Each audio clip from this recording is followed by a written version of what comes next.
Sunny Telugu channel ప్రేక్షకులకు నమస్కారం.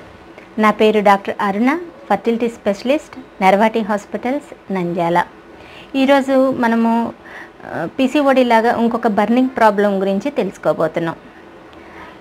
లో రిజర్వ్ అంటే ఏంటంటే, లో ఎగ్ రిజర్వ్ అంటే ఏంటంటే అండాల నిల్వ తక్కువగా ఉండటం. మరి తక్కువగా ఏ సందర్భాల్లో ఉంటుంది, దానికి ఏం ట్రీట్మెంట్ తీసుకోవాలి, దాని లక్షణాలు ఏంటి, పరీక్షలు ఏంటి, వీటన్నిటి గురించి మనం ఈరోజు మాట్లాడుకుందాము. మనం అసలు ఫస్ట్ ఈ విషయం తెలుసుకునే ముందర నార్మల్గా బాడీలో ఏం జరుగుతుందో మళ్ళొకసారి చూద్దాం.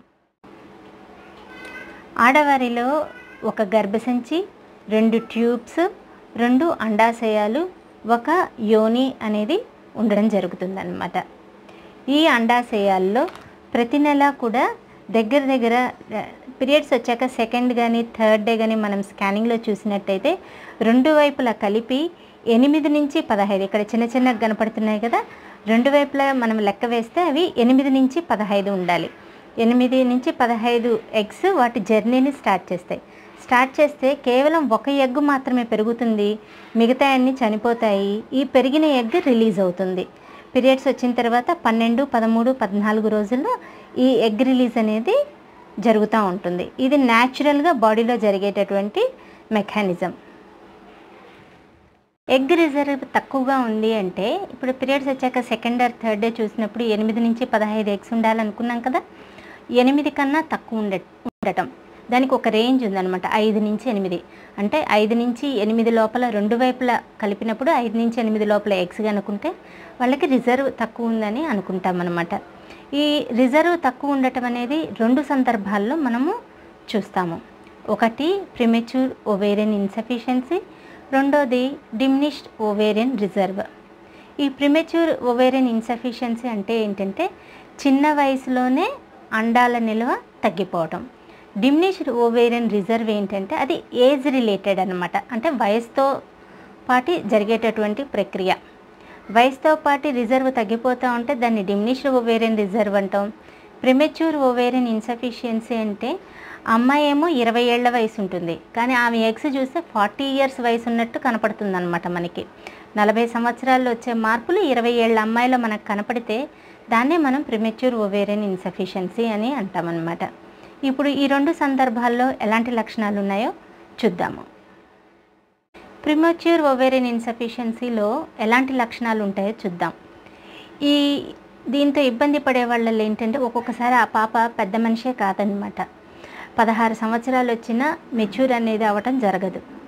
రెండోది ఏంటంటే మెచ్యూర్ అయి ఉంటుంది పాప, కాకపోతే 15-20 రోజులకు ఒకసారి పీరియడ్స్ వస్తాయి. షార్ట్ పీరియడ్స్ అంటాం. కనీసం అంటే 21 రోజులు దాటాలి పీరియడ్స్ రావాలంటే. అట్లా కాకుండా 21 రోజుల లోపల పీరియడ్స్ వస్తున్నాయంటే దాన్ని మనము షార్ట్ పీరియడ్స్ లేదంటే ఎర్లీ పీరియడ్స్ అని అంటామన్నమాట. లేదు అంటే పాప బ్లీడింగ్ నెల పీరియడ్స్ వస్తున్నాయి, బ్లీడింగ్ చాలా తక్కువగా అవుతూ ఉంటుంది. లేదు అంటే పెద్ద మనిషి అయి ఉంటుంది, కొన్ని సంవత్సరాలు పీరియడ్స్ రెగ్యులర్గా వచ్చింటాయి, ఆ తర్వాత షార్ట్ పీరియడ్స్ వస్తాయి, నెమ్మదిగా 2 నెలలకి 3 నెలలకి పీరియడ్స్ రావడం జరుగుతుంది. ఇట్లా జరిగిన తర్వాత కొద్ది రోజులకు అసలు పీరియడ్సే రాకపోవచ్చు అన్నమాట. ఇవి POIలో ఉండే లక్షణాలు. అట్లనే డిమినిష్డ్ ఓవేరియన్ రిజర్వ్లో ఎలాంటి లక్షణాలు ఉంటాయో చూద్దాం. డిమినిష్డ్ ఓవేరియన్ రిజర్వ్ అనేది ఏజ్ రిలేటెడ్ ప్రాబ్లం. మామూలుగా ప్రతి ఆడపిల్ల అంటే పిండ దశలో ఉన్నప్పుడు, తల్లి కడుపులో ఈ ఆడపిల్ల పిండ దశలో ఉన్నప్పుడు మనం కనుక 5 నుంచి 6 నెలలప్పుడు చూసింటే ఆ పాపకి కొన్ని మిలియన్స్ ఎగ్స్ అనేవి ఉంటాయన్నమాట. కాన్పై బయటకు వచ్చే టైంకి 1 నుంచి 2 మిలియన్స్ ఎగ్స్ ఉంటాయి. పెద్ద మనిషి అయ్యే టైంకి మిలియన్స్లో ఉండే ఎగ్స్ లక్షల్లోకి వచ్చేస్తాయి. 4 లక్షల ఎగ్స్ మాత్రమే ఉంటాయి మెచ్యూర్ అయ్యేటప్పటికి. అదే 37 సంవత్సరాలు వచ్చేటప్పటికి అదే ఎగ్ రిజర్వ్ 25,000కి పడిపోతుంది. మెనోపాజ్ దశకు వచ్చేటప్పటికి ఎగ్స్ అనేవి 1000కి పడిపోతాయి. అంటే వయసుతో పాటు ఆడపిల్లకి ఎగ్స్ అనేవి తగ్గుతూ వస్తాయి. దీన్నే మనము డిమినిష్డ్ ఓవేరియన్ రిజర్వ్ అంటాం. 37 ఏళ్ళ ఆమెకి మనం స్కాన్ చూసామనుకోండి, అప్పుడు 5 నుంచి 8 తక్కువ అనుకున్నాం కదా, ఆ రేంజ్లో ఆమె ఎగ్స్ ఉంటాయి, లేదంటే 2, 3 ఉంటాయన్నమాట. అట్లా వయసుతో పాటు 37 ఏళ్ళ ఆమెకి అది కరెక్ట్ రిజర్వే, కానీ పిల్లలు కావాలి అంటే అంత తక్కువ ఎగ్స్ ఉంటే పిల్లలు అయ్యే అవకాశాలు తగ్గిపోతాయి. ఈ సిచ్యువేషన్ని మనము డిమినిష్డ్ ఓవేరియన్ రిజర్వ్ అంటాం. వీళ్ళల్లో ఏమి ఇబ్బందులు ఉంటాయి? మామూలుగా 35 ఏళ్ళ వరకు ప్రతి స్త్రీకి కూడా నెల నెల పీరియడ్స్ అనేవి నెల నెల వస్తాయి. 35 ఏళ్ళు దాటిన తర్వాత పీరియడ్స్ అనేవి షార్ట్ పీరియడ్స్ అవుతాయి అన్నమాట. అంటే 20 రోజులకి 25 రోజులకి పీరియడ్స్ రావటం జరుగుతుంది. 35 ఏళ్ళు దాటాక నెమ్మదిగా 2 నెలలకి 3 నెలలకి పీరియడ్స్ రావటం జరుగుతుంది. అట్లా నెమ్మదిగా గ్రాడ్యువల్గా మెనోపాజ్ అనేది రావటం జరుగుతుందన్నమాట. ఇదే లక్షణాలు డిమినిష్డ్ ఓవేరియన్ రిజర్వ్ వాళ్ళలో ఉంటాయి. వీళ్ళకి పీరియడ్స్ 20 రోజులకు ఒకసారి వస్తుంటాయి, బ్లీడింగ్ అది బాగానే అవుతుంది. ఇబ్బందులు అయితే పిల్లలు కాకపోవడం మాత్రమే ఇబ్బంది ఉంటుందన్నమాట. అంతేకాకుండా బ్లడ్ టెస్టులు చేసినప్పుడు కూడా కొద్దిగా తేడాలు ఉంటాయి. ఇందాక చెప్పుకున్నాం కదా, స్కాన్ చేస్తేనేమో ఎగ్స్ తక్కువ కనపడతాయి, బ్లడ్ టెస్ట్ చేస్తే ఏఎంహెచ్ అనేది తక్కువగా ఉంటుంది వీళ్ళల్లో. ఇప్పుడు ఈ ఎగ్ రిజర్వ్ ఎందుకు తక్కువగా ఉండటం జరుగుతుందో చూద్దాము. ఎగ్ రిజర్వ్ అంటే ఇద్దరిలో కూడా ఈ ప్రిమెచ్యూర్ ఓవేరియన్ ఇన్సఫిషియన్సీ లేదా డిమినిష్డ్ ఓవేరియన్ రిజర్వ్లో ఎందుకు ఎగ్ రిజర్వ్ తగ్గుతుంది అనేది మనం ఇప్పుడు చూద్దాం. ఫస్ట్ ఏజ్, ఇందాకే అనుకున్నాం కదా, వయసుతో పాటు ఎగ్ రిజర్వ్ అనేది గ్రాడ్యువల్గా తగ్గిపోతూ ఉంటుంది. రెండోది ఏంటి అంటే మన ఎన్విరాన్మెంట్. ఇప్పుడు మనం ఎటు చూసినా పొల్యూషన్ అనేది బాగా ఉంటుంది. ప్రతి దానికి పెస్టిసైడ్స్ వాడుతున్నాం, కెమికల్ యూసేజ్ ఎక్కువ అయిపోయింది. ఈ ఎక్సెసివ్ కెమికల్ యూసేజ్ అట్లనే ఇన్ఫెక్షన్స్, వైరల్ ఇన్ఫెక్షన్స్, మమ్స్ అని వినింటాం కదా, గవద బిళ్ళలు అంటాం. ఇట్లా చిన్న వయసులో ఆడపిల్లలకి గవద బిళ్ళలు లాంటివి ఏమన్నా వచ్చాయనుకోండి, అలాంటప్పుడు కూడా ఈ పిఓఐ అనేది రావటం జరుగుతుంది. ఇవే కాకుండా ఆటో ఇమ్యూన్ డిజార్డర్స్ అంటాం అన్నమాట. అంటే మన రోగనిరోధక శక్తి బయట మనకి ఇన్ఫెక్షన్స్ రాకుండా కాపాడాలి. అది బయట వాటి మీద పనిచేస్తూనే మన బాడీలో టిష్యూస్ మీద అటాక్ చేస్తుంది అనమాట. అట్లా అండాశయాల మీద, అండాల మీద అటాక్ చేసినప్పుడు అప్పుడు కూడా మనకి రిజర్వ్ అనేది తగ్గడం జరుగుతుంది. ఇంతేకాకుండా చిన్నప్పుడు ఎప్పుడన్నా క్యాన్సర్లు ఇలాంటివి వచ్చాయనుకోండి, వాటికి కీమోథెరపీ, రేడియోథెరపీ ఇచ్చింటారు. అలాంటప్పుడు కూడా ఎగ్ రిజర్వ్ తగ్గడం జరుగుతుంది. మనకి టౌన్ లెవెల్లో కానీ ఇట్లా ఇండియాలో కొద్దిగా స్మోకింగ్ అనేది తక్కువ, కానీ అదే మనం ఫారిన్ కంట్రీస్లో చూసినప్పుడు స్మోకింగ్ అనేది కూడా ఒక కారణం అనమాట. ఎర్లీ మెనోపాజ్ రావడానికి, ఓవేరియన్ రిజర్వ్ తగ్గిపోవడానికి స్మోకింగ్ భార్యాభర్త ఇద్దరిలో కూడా ఇది చాలా ఇంపార్టెంట్ కారణం. మగవాళ్ళల్లో అయితే కణాలు తగ్గిపోతాయి, కదలిక తగ్గుతుంది, అన్ని రకాల ఇబ్బందులు ఉంటాయి. అట్లనే ఆడవాళ్ళలో కూడా ఎగ్ రిజర్వ్ అనేది తగ్గడం జరుగుతుందన్నమాట. ఇదే కాకుండా ఎవరికన్నా థైరాయిడ్ ప్రాబ్లమ్స్, తర్వాత షుగర్, టైప్ 1 డయాబెటీస్ అంటాం, అట్లనే ఎడ్రినల్ హార్మోన్ పనితీరు తక్కువగా ఉన్నప్పుడు, హైపోఎడ్రినలిజం ఉన్నప్పుడు కూడా, అలా హార్మోన్ ఇబ్బందులు ఉన్న వాళ్ళల్లో కూడా మనము ఈ ప్రీమెచ్యూర్ ఓవేరియన్ ఇన్సఫిషియన్సీ అనేది చూడడం జరుగుతుంది. ఇదే కాకుండా జెనెటిక్ ప్రాబ్లమ్స్ అనమాట. జెనెటిక్ ప్రాబ్లమ్స్ అంటే రకరకాల మరల దీంట్లో ప్రతి ఒక్కరికి 46 క్రోమోజోమ్స్ ఉండాలని మనకు తెలుసు కదా. అట్లా 46 కాకుండా ఆడవాళ్ళల్లో 45XO అంటాం. అట్లా నెంబర్ ఏదైనా తక్కువ ఉన్నప్పుడు కానీ ఎక్కడన్నా ఈ హార్మోన్ పనిచేయాలంటే, మన బాడీలో ఉన్న ప్రతి హార్మోన్ పనిచేయాలంటే దానికి ఒక రిసెప్టార్ అనేది కావాలి. ఆ రిసెప్టార్ అసలు లేకపోయినా, లేదంటే ఉన్న రిసెప్టార్ సరిగా పనిచేయకపోయినా కానీ మన బాడీలో హార్మోన్స్ కావాలి. హార్మోన్స్ తయారు కావాలి అంటే కొన్ని ఎంజైమ్స్ అనేవి ఉంటాయి అన్నమాట. ఆ ఎంజైమ్స్ ఈ హార్మోన్ ప్రొడక్షన్ని కంట్రోల్ చేస్తాయి. ఈ ఎంజైమ్ పనితీరు బాగలేకపోయినా, లేదంటే అసలు ఉరువు ఆ ఎంజైమే లేకపోయినా బాడీలో, అది కూడా జీన్సే కంట్రోల్ చేస్తాయి అన్నమాట. అది కూడా ఒక జెనెటిక్ ప్రాబ్లం. ఇట్లా ఎంజైమ్ ప్రాబ్లమ్స్ ఏమైనా ఉన్నా కానీ మనకి ప్రీమెచ్యూర్ ఓవేరియన్ ఇన్సఫిషియన్సీ అనేది రావటం జరుగుతుంది. మరి మనకి ఈ ప్రాబ్లం ఉందా లేదని ఎట్లా తెలుస్తుంది? మెయిన్గా పీరియడ్స్ ప్రాబ్లం ఉంటుంది, స్త్రీలలో పీరియడ్ ప్రాబ్లం ఉంటుంది. అయితే అసలు మెచ్యూర్ కాకపోవడం, లేదు అంటే మెచ్యూర్ అయినా కానీ పీరియడ్స్ షార్ట్ పీరియడ్స్, ప్రతి 15-20 రోజులకు పీరియడ్స్ రావటం, లేదంటే బ్లీడింగ్ తక్కువ అవ్వటం, లేదు అంటే ఇర్రెగ్యులర్గా 2 నెలలకి 3 నెలలకి పీరియడ్స్ రావటం జరుగుతుంది. ఇలాంటి లక్షణాలు ఏదైనా ఉన్నప్పుడు మనం ఫర్టిలిటీ స్పెషలిస్ట్ని కలవాలి. కలిస్తే వాళ్ళు పీరియడ్ ప్రాబ్లం దేనికి అని టెస్ట్ చేస్తారనమాట. పీసీఓడిలో కూడా మనందరికీ తెలుసు కదా, 2 నెలలకి 3 నెలలకి పీరియడ్స్ వస్తాయని. మరి మనకి పీసీఓడి ప్రాబ్లం ఉందా లేదు అంటే రిజర్వే తక్కువ ఉంది. ఈ రెండు ఆపోజిట్ కండిషన్స్. పీసీఓడిలో ఎగ్ రిజర్వ్ అనేది ఎక్కువగా ఉంటుంది, పీఓఐలో ఎగ్ రిజర్వ్ అనేది చాలా తక్కువగా ఉంటుంది. కానీ లక్షణాలు అయితే దాంట్లోనూ ఇర్రెగ్యులర్ పీరియడ్స్ వస్తాయి, దీంట్లోనూ ఇర్రెగ్యులర్ పీరియడ్స్ వస్తాయి. మరి మనకి ఏం ప్రాబ్లము? వాటర్ బబుల్స్ ఉన్నాయా లేదంటే ఎగ్ రిజర్వ్ లేదా అనేది ఎలా తెలుస్తుంది అంటే సింపుల్ స్కానింగ్ ఒకటి, ట్రాన్స్విజనల్ స్కానింగ్ చేయడం ద్వారా పీరియడ్స్ వచ్చాక 2వ రోజు 3వ రోజు ఈ స్కానింగ్ తీయించుకోవాలి. స్కాన్ చేస్తే ఎగ్స్ ఎన్ని ఉన్నాయని కౌంట్ చేస్తారు. ఎగ్ కౌంట్ కనుక 12 కన్నా ఎక్కువ ఉందనుకోండి, అప్పుడు మనకి పిసిఓడి ప్రాబ్లం ఉన్నట్టు. అదే ఎగ్ కౌంట్ 5 to 8 కన్నా తక్కువ ఉందనుకోండి, అప్పుడు రిజర్వ్ మనకి తక్కువ ఉన్నట్టు. 8 నుంచి 15 ఉంటే అది నార్మల్ అన్నమాట. అది మెయిన్గా ఇది మనకి డిఫరెన్షియేటింగ్ ఫ్యాక్టర్. ఇదే కాకుండా బ్లడ్ టెస్ట్ ఒకటి ఉంటుంది, హార్మోన్ టెస్ట్ అంటాం. FSH, LH, E2, thyroid, prolactin చేయించుకోవాలి hormone test. Thyroid, prolactin problems ఏమైనా ఉంటే వాటికి కరెక్ట్ అవ్వడానికి మనం ట్రీట్మెంట్ తీసుకోవాలి. ఇప్పుడు ఎఫ్ఎస్హెచ్, ఎల్హెచ్ విషయానికి వద్దాం. పీఓఐలో కానీ డిమినిష్డ్ ఓవేరియన్ రిజర్వ్లో కానీ అంటే ఎగ్ రిజర్వ్ తక్కువ ఉన్నప్పుడు ఎఫ్ఎస్హెచ్ అనే హార్మోన్ చాలా ఎక్కువ ఉంటుంది. అదే పీసీఓడి వాళ్ళల్లో ఎఫ్ఎస్హెచ్ హార్మోన్ నార్మల్ ఉంటుంది. ఎల్హెచ్ హార్మోన్ సంగతి చూద్దాము. ఎల్హెచ్ హార్మోన్ అనేది ఈ ఇన్సఫిషియన్సీ ఉన్న వాళ్ళు, ఎగ్ రిజర్వ్ తక్కువ ఉన్న వాళ్ళల్లో ఎల్హెచ్ హార్మోన్ కూడా బాగా ఎక్కువగా ఉంటుంది. కానీ పీసీఓడి వాళ్ళల్లో ఎఫ్ఎస్హెచ్ హార్మోన్ నార్మల్ ఉన్నా కేవలం ఎల్హెచ్ హార్మోన్ మాత్రమే ఎక్కువగా ఉంటుంది. స్కాన్లో ఎగ్స్ దండిగా కనపడతా, బ్లడ్ టెస్ట్లో ఎల్హెచ్ హార్మోన్ బాగా ఎక్కువగా ఉండి ఎఫ్ఎస్హెచ్ హార్మోన్ తక్కువ ఉంటే వాళ్ళకి వాటర్ బబుల్స్, పీసీఓడి ప్రాబ్లం ఉన్నట్టు. అట్లా కాకుండా స్కాన్లో ఎగ్స్ తక్కువగా కనపడి ఎఫ్ఎస్హెచ్ హార్మోన్ బాగా ఎక్కువ ఉండి ఎల్హెచ్ హార్మోన్ బాగా ఎక్కువ ఉందనుకోండి, వాళ్ళకి ఎగ్ రిజర్వ్ తక్కువ ఉన్నట్టు అనమాట. ఈ టెస్ట్లన్నీ చేయించుకోవడం వల్ల మనకి ప్రాబ్లం ఏంటి అనేది తెలుస్తుంది, ఎగ్ రిజర్వ్ తక్కువ ఉందా లేదా అని తెలుస్తుంది.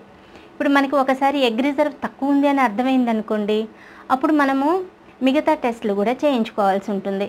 మెయిన్గా థైరాయిడ్, షుగర్ టెస్ట్, అట్లనే ఎడ్రినల్ ప్రాబ్లం ఏమైనా ఉందా అని దానికి సంబంధించిన టెస్టులు చేయించుకోవాలి. ఇవే కాకుండా జెనెటిక్ టెస్ట్లు, ఇందాక అనుకున్నాం కదా 46 క్రోమోజోమ్స్ ఉండాలని, అట్లా 46 క్రోమోజోమ్స్ ఉన్నాయా లేదు అంటే 45 క్రోమోజోమ్స్ ఉన్నాయా అనేది చెక్ చేయించుకోవాలి. ఫ్రెజైల్ ఎక్స్ మ్యుటేషన్ అని, పర్మిటేషన్ అని ఇంకొక కండిషన్ ఉంది. దీంట్లో కూడా ఎగ్ రిజర్వ్ అనేది తక్కువ ఉంటుంది. దీనికి సంబంధించిన జెనెటిక్ టెస్ట్ కూడా మనం చేయించుకోవాలి. ఎందుకు జెనెటిక్ టెస్ట్, దాన్ని చేయించుకోవడం వల్ల ఏంటి ఉపయోగము అంటే, ఈ ప్రిమెచ్యూర్ ఓవేరియన్ ఇన్సఫిషియన్సీ అనే కండిషను వంశపారంపర్యంగా వచ్చే అవకాశం ఉంది. ఇంట్లో ఉన్న మిగతా ఆడపిల్లలు కూడా ఇదే ఇబ్బందితో బాధపడుతున్నారా లేదా అనేది మనం ఈ పాప కనుక జెనెటిక్ టెస్ట్ పాజిటివ్ వస్తే మిగతా ఆడపిల్లలందరికీ కూడా చెక్ చేయాలి.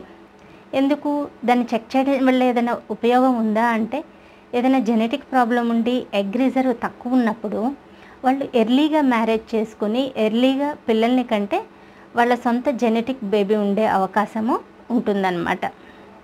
ఇవి పరీక్షలకు సంబంధించి. ఇప్పుడు ట్రీట్మెంట్ ఏంటో చూద్దాము. లో ఎగ్ రిజర్వ్ ఉన్నప్పుడు ఏం ట్రీట్మెంట్స్ తీసుకోవాలో ఇప్పుడు మనం చూద్దాం. బాగా రిజర్వ్ తక్కువ ఉన్న వాళ్ళలో ఏం చేయొచ్చు అంటే, మనము 2-3 నెలలు హెచ్ఆర్టీ ట్రీట్మెంట్ ఇస్తామన్నమాట. ఈ హెచ్ఆర్టీ ట్రీట్మెంట్ ఏంటంటే, ఎందుకు అంటే ఎగ్స్ బాగా సెన్సిటైజ్ అయ్యి ఎగ్స్ బాగా డెవలప్ అవుతాయి, నెంబర్ ఆఫ్ ఎగ్స్ కూడా కొద్దిగా ఎక్కువ డెవలప్ అవుతాయి, మందులు పెట్టిన రెస్పాన్స్ బాగుంటుంది అనే ఉద్దేశంతో ఈ హెచ్ఆర్టీ ట్రీట్మెంట్ ఇస్తాం. ఇంకొకరికి ఎవరిలో ఈ హెచ్ఆర్టీ ట్రీట్మెంట్ ఇస్తామంటే, ఆల్రెడీ మనం అనుకున్నాం కదా పాప పెద్ద మనిషి అవ్వలేదు అంటే ఒక్కొక్కసారి స్కాన్లో చూసినప్పుడు అండాశయాలు, గర్భసంచి 2 కూడా చాలా చిన్నగా ఉంటాయి.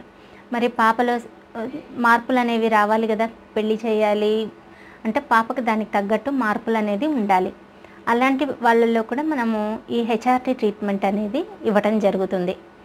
హెచ్ఆర్టీ ట్రీట్మెంట్ ఇవ్వడం వల్ల సెకండరీ సెక్షువల్ క్యారెక్టర్స్ అంటారు, అంటే బ్రెస్ట్ సైజు పెరగడం, ఇలాంటి మార్పులన్నీ వస్తాయి. ఇవే కాకుండా గర్భసంచి పెరుగుతుంది, గర్భసంచి పక్కన ఉండేటటువంటి అండాశయాలు కూడా కొద్దిపాటి ఇంప్రూవ్మెంట్ అయితే ఉంటుందన్నమాట. హెచ్ఆర్టీ ట్రీట్మెంట్ ఇవ్వడం జరుగుతుంది. ఇదే కాకుండా డిమినిష్డ్ ఓవేరియన్ రిజర్వ్ అనుకున్నాం కదా, అలాంటి పేషెంట్లలో ఏం చేస్తాము అంటే డిహెచ్ఈఏ టెస్టోస్టెరాన్ అంటాం.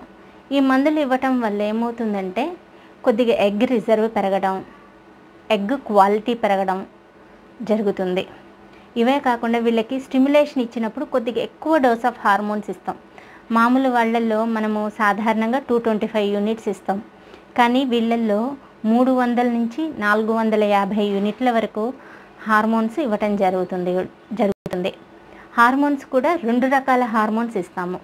ఎఫ్ఎస్హెచ్, ఎల్హెచ్ అనే 2 హార్మోన్స్ ఇచ్చి స్టిమ్యులేషన్ స్టార్ట్ చేయడం జరుగుతుంది. దీంతోపాటు గ్రోత్ హార్మోన్ అనే హార్మోన్ ఇస్తాము. అట్లనే అండాశయాలకి గర్భసంచికి రక్త సరఫరా ఇంప్రూవ్ అవ్వటానికి మనము ఈ ఐవీఎఫ్కి లేదంటే ఓవులేషన్ ఇండక్షన్కి 2 నెలల 3 నెలల ముందర నుంచే ఇవన్నీ ఇవ్వటం జరుగుతుంది అనమాట. రక్త సరఫరా ఇంప్రూవ్మెంట్కి ఎకాస్ప్రిన్ అనే మాత్రలు ఇవ్వటం ఇవన్నీ జరుగుతాయి. కొద్దిగా మనం ఐవీఎఫ్ ట్రీట్మెంట్ దగ్గరకు వచ్చేటప్పటికి ఎక్కువ డోస్ ఇవ్వటం జరుగుతుంది. 2 ఎఫ్ఎస్హెచ్, ఎల్హెచ్ హార్మోన్స్ ఇవ్వటం జరుగుతుంది. ఎగ్స్ తీసిన తర్వాత వాటిని ఇక్సీ పద్ధతి ద్వారా ఫలదీకరణ చేయటం అనేది జరుగుతుందన్నమాట. మామూలు వాళ్ళల్లో అయితే మామూలుగా 3 రోజుల వయసున్న బేబీని ట్రాన్స్ఫర్ చేస్తాము. లేదు అంటే 5 రోజుల వయసున్న బేబీని గర్భసంచిలో పెట్టడం జరుగుతుంది. కానీ ఈ ఎగ్స్ తక్కువ ఉన్న వాళ్ళల్లో ఏం చేస్తాము అంటే 2వ రోజే మనం ఎగ్స్ అనేది ట్రాన్స్ఫర్ చేయడం జరుగుతుందన్నమాట. ఇది రెగ్యులర్ వాళ్ళకి వీళ్ళకి ఉండేటటువంటి ట్రీట్మెంట్. ఇదే కాకుండా మనము పిఆర్పి అనే ట్రీట్మెంట్ ఇప్పుడు లేటెస్ట్గా వచ్చినటువంటి ట్రీట్మెంట్. పిఆర్పి అంటే ఏంటంటే పేషెంట్ తన బ్లడ్నే మనం ప్రాసెస్ చేస్తాం. ప్రాసెస్ చేసి 2 పెడికిల్స్లో అండాశయాలకి పెడికిల్స్ అనేవి ఉంటాయి. ఆ పెడికిల్స్లోకి ఇంజెక్ట్ చేయడం అనేది జరుగుతుందన్నమాట. దానివల్ల ఏమవుతుందంటే కొత్త ఎగ్స్ పుట్టే అవకాశం ఉంటుంది. వీటన్నిటికన్నా ముందర ఏంటంటే మనం మన లైఫ్ స్టైల్ మార్చుకోవాలి. అంటే బరువు తక్కువ ఉన్న వాళ్ళైతే కొద్దిగా బరువు పెరిగేటట్టు ఆహారం తీసుకోవాలి. బరువు ఎక్కువ ఉన్న వాళ్ళైతే కొద్దిగా బరువు తగ్గేటట్టు ఎక్సర్సైజ్ చేయడం ఇలాంటివన్నీ చేయాలి. స్మోకింగ్ లాంటివి ఏమైనా అలవాట్లు ఉంటే వాటిని మానుకోవాలి. రెగ్యులర్ ఎక్సర్సైజ్, మంచి డైట్ తీసుకోవడం అనేది చేయాలి. ఇప్పుడు మనం ఇంత కష్టపడ్డాము, అయినా కానీ మనకి ప్రెగ్నెన్సీ అనేది రాలేదు, లేదంటే ఎగ్స్ అనేవి స్టిమ్యులేట్ చేస్తే ఎగ్స్ అనేవి రాలేదు. మరి వీళ్ళకి ఏదైనా ఆప్షన్ ఉందా అంటే డోనార్ ఎగ్ అనేది ఒక ఆప్షన్ ఉందన్నమాట. డోనార్ ఎగ్ అంటే ఏంటంటే వీళ్ళకి ఎవరైనా తెలిసిన వాళ్ళైనా ఎగ్స్ ఇవ్వచ్చు, లేదంటే తెలియని వాళ్ళ దగ్గరైనా వీళ్ళు తీసుకోవచ్చు. ఆమెకి ఎగ్స్ కోసం ఇంజెక్షన్ స్టార్ట్ చేసిన రోజే తీసుకునే ఆవిడకి మనం గర్భసంచి ప్రిపేర్ చేస్తాము. ఈ ఎగ్స్ తీసిన తర్వాత 3 రోజుల వయసున్న బేబీని డోనార్ ఎగ్ని బేబీ కింద తయారు చేసి వాళ్ళ హస్బెండ్ స్పర్మ్తోనే, వాళ్ళ హస్బెండ్ కణాలతోనే బేబీని తయారు చేసి 3 రోజుల వయసున్న బేబీని తల్లి కడుపులో పెట్టడం అనేది జరుగుతుందన్నమాట. సెల్ఫ్ ఎగ్కి ఇంకొక 2 పద్ధతులు కూడా ఉన్నాయి. ఏంటి అంటే పూలింగ్ ఆఫ్ ఊసైట్స్ అంటాం. అంటే వీళ్ళకి ఎగ్స్ తక్కువ ఉన్నాయి కదా, ఒకసారి ఐవీఎఫ్ చేసినామనుకోండి 2 ఎగ్సే వచ్చింటాయి. అప్పుడు వెంటనే ట్రాన్స్ఫర్ చేయకుండా మరలా ఇంకొకసారి ఐవీఎఫ్ చేస్తాము. అట్లా ఒక 5-6 తయారైన తర్వాత బేబీస్ దాంట్లో మంచి గ్రోత్ ఉండి బాగా హెల్దీగా ఉన్నవి 2 కానీ 3 కానీ బేబీస్ని ట్రాన్స్ఫర్ చేయడం, తల్లి గర్భసంచిలోకి ట్రాన్స్ఫర్ చేయడం జరుగుతుంది. లో ఎగ్ రిజర్వ్ ఉన్న వాళ్ళు పిల్లలు పుట్టితేనే ఇంకా అయిపోయినట్టేనా, లేదంటే వాళ్ళు ఇంకా ఫర్దర్ ఏమైనా ట్రీట్మెంట్ తీసుకోవాలా అనేది కూడా చూద్దాము. ఈ లో ఎగ్ రిజర్వ్ ఉన్న వాళ్ళల్లో ఏంటంటే ఎస్పెషల్లీ పిఓఐ అంటే ప్రిమెచ్యూర్ ఓవేరియన్ ఇన్సఫిషియన్సీ, వీళ్ళల్లో హార్మోన్స్ అనేవి ఉండవన్నమాట. ఆడవారిలో ఈస్ట్రోజన్ అనే హార్మోన్ ఉన్నన్ని రోజులు ఎముకలు దృఢంగా ఉంటాయి, మానసికంగా కూడా వాళ్ళు దృఢంగా ఉంటారనమాట. కాబట్టి ఈ పిఓఐ ఉన్న వాళ్ళు పిల్లలు పుట్టిన తర్వాత కూడా వాళ్ళు ట్రీట్మెంట్ అనేది తీసుకోవాలి. హెచ్ఆర్టీ అంటాం, హార్మోన్ రీప్లేస్మెంట్ థెరపీ. ఈస్ట్రోజన్ అనే హార్మోను సైక్లికల్గా వాళ్ళు తీసుకుంటూనే ఉండాలి. మరి ఇట్లా ఎన్ని రోజులు తీసుకోవాలి అంటే న్యాచురల్గా మెనోపాజ్ దశ వచ్చేంత వరకు. మెనోపాజ్ దశ అంటే ఏంటి అంటే సాధారణంగా 50 సంవత్సరాలకి మెనోపాజ్ అనేది, ఒక 4 ఏండ్లు అటు ఇటుగా 50 సంవత్సరాలకి మెనోపాజ్ అనేది వస్తుంది. అంటే వీళ్ళు పిల్లలు పుట్టిన తర్వాత కూడా 50 సంవత్సరాల వయసు వచ్చేంత వరకు ఈ హార్మోన్ ట్రీట్మెంట్ అనేది తీసుకోవాలి. దీనివల్ల చిన్న వయసులోనే హార్ట్ అటాక్లు అనేవి రాకుండా ఉంటాయి. అట్లానే ఎముకలు పెలుసు బారకుండా ఉంటాయన్నమాట. ఆస్టియోపోరోసిస్ అని వింటారు. బాగా ఎముకలు వీక్ అయిపోయి చిన్న చిన్న దెబ్బలకే ఎముకలు విరిగిపోతూ ఉంటాయి. ఇట్లా ఆస్టియోపోరోసిస్ రాకుండా ఉంటుంది. మానసికంగా కూడా దృఢంగా ఉంటారు. హార్మోన్స్ లేనప్పుడు బాడీలో ఏమవుతుంది అంటే వాళ్ళు చాలా తొందరగా డిప్రెస్ అయిపోతూ ఉంటారనమాట. ఈ depression, cognitive disorders, behaviour disorders అనేవి కొద్దిగా బాగా తగ్గుతాయి మనం హార్మోన్ రీప్లేస్మెంట్ థెరపీ తీసుకోవడం వల్ల. కాబట్టి పిల్లలు పుట్టిన తర్వాత కూడా వారు 6 నెలలకు ఒకసారి బ్లడ్ టెస్ట్లు చేయించుకుంటా ఈ హార్మోన్స్ అనేవి 50 సంవత్సరాల వయసు వచ్చేంత వరకు వాళ్ళు తీసుకోవాల్సి ఉంటుందన్నమాట. కాకపోతే ఈ ట్రీట్మెంట్ కంపల్సరీ డాక్టర్ల పర్యవేక్షణలో మాత్రమే తీసుకోవాలి. 6 నెలలకు ఒకసారి బీపీ ఎలా ఉంది, షుగర్ ఎలా ఉంది, లివర్ పనితీరు ఎలా ఉంది, రక్తంలో కొవ్వు శాతాలు ఎలా ఉన్నాయి, కొలెస్ట్రాల్ ఇవన్నీ ఎలా ఉన్నాయని చూసుకుంటా ఈ ట్రీట్మెంట్ తీసుకోవాలి. అట్లనే రొమ్ముల్లో ఏమైనా గడ్డలు కడుతున్నాయా, ఇలాంటివన్నీ కూడా మనము కంపల్సరీ చెక్ చేసుకోవాలి.